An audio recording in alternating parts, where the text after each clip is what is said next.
So people have been griping so much about what's been going on in the world of air travel, and it is a flat out mess. I mean, it's just really something. And people who don't travel a lot are completely rattled by what's been happening and the delays and all that.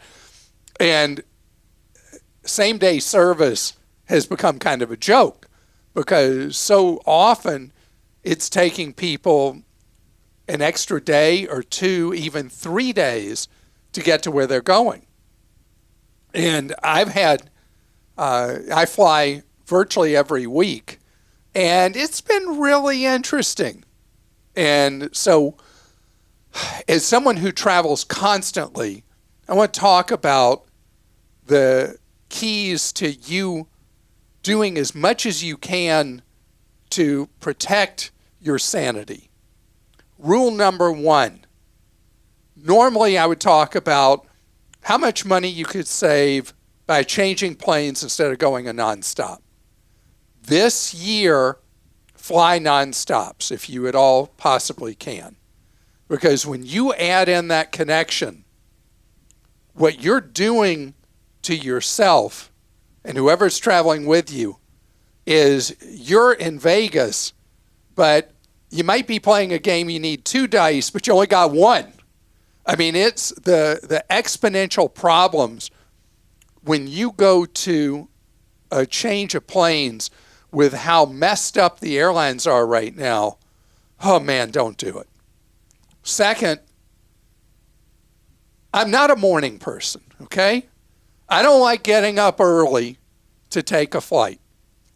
Right now, I got to do it because what happens is the delays cascade through the day.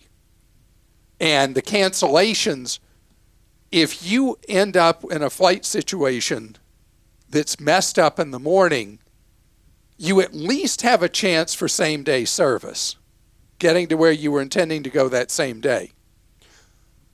On the other hand, if you're a later in the day flight, you have the much better chance that a crew will time out, flight will get canceled, or there will be a significant delay, and you could end up stranded because you've missed any opportunity to be rebooked on any kind of later flight. I can't believe that I'm having to talk about something that should be just an unalloyed joy, getting to go somewhere, explore, see family, well, if your family's fun, and do these things that right now it's become such an intense chore to do the airport thing. Security lines, well, they're not exactly great. And that's why if you do travel, I'd say 3 or more times a year, it's actually worth the $85 for 5 years, $17 a year for pre-check that gets you out of the mind-numbing ultra long lines. And if you travel a lot more than that, or you travel internationally, you should look at Global Entry. It's $100 paid up front. That covers 5 years, $20 a year. Gets you through. And clear. And it gives you, that Global Entry gives you TSA pre-check too. A lot of people don't realize pre-check and gets you into expedited immigration lines. Mm-hmm. And if you travel all the time like I do, then you can really open up the wallet and join Clear. Usually, though, people who join Clear have some kind of status on an airline that gets you a big discount on it. What it does is it gets you in front of the pre-check line. And so getting the security stuff where it's not going to determine whether you make your flight or not, getting that question mark out of your life is great. How stupid is it that airlines are telling people to arrive 3 hours before a domestic flight? 3 hours? The flight might be 90 minutes, and they're telling you to get there 3 hours in advance because nobody has their act together? Number 2, do not check a bag. Don't do it. Now, your husband will only fly checking a bag. Have you been Correct. able? Huh? No, he checks. Yeah. Even now? Oh, yes. What's he thinking right now? He just hates the idea. He hates the whole like travel crowded thing, like the whole thing, and he hates dragging his bag through the airport. So. Okay. Well. Okay. So I can't wait for the story about how he got separated from his bag. Oh, don't say it. And Delta got so much publicity about flying an empty plane from London back to Detroit, I think it was, with 1,100 bags that had been lost and separated from their customers in Europe. And they flew them back to the U.S., had a team sort them and send them in the United States to wherever they were supposed to go. If you just travel with one regulation size carry-on and you have it, only if you're a flake and you leave it on the plane like you and I once did when we were on a work trip and we left a bag on the plane. That was not our best move. No. Anyway, as long as you remember your bag that you put in the overhead bin, you're fine. That was a small bag, too. It wasn't like a, suitcase. Well, each of us thought the other was getting it. And so that was fun. That was pretty bad. It was a computer. Anyway, point is, checking a bag right now, you got to hate yourself to check a bag because you lose so much flexibility. So the airline cancels your flight or whatever. You're trying to get on another one, but your bag's there. This happened to my middle brother. He and his wife were flying from Cleveland to New York with a plane change in Baltimore. They got to Baltimore, their flight's canceled to go to New York. They can't go on another one because they can't let them fly because they don't have their bags. They don't get their bags for 9 days. They ended up not being able to go to New York. They fly back home, and they don't have their stuff for 9 days. And my brother said Neil said he's never checking a bag again, no matter what. He's done with it because you lose all that flexibility. And let me tell you, it's a lot nicer when you have just that one bag because you have to be much more thoughtful and careful how you pack. And there are a million things, bloggers and videos on YouTube and all kinds of stuff people have posted, how to get through a 2-week trip with a carry-on bag only. I know that sounds like a crazy thing, but anyway, you can do it. Europe.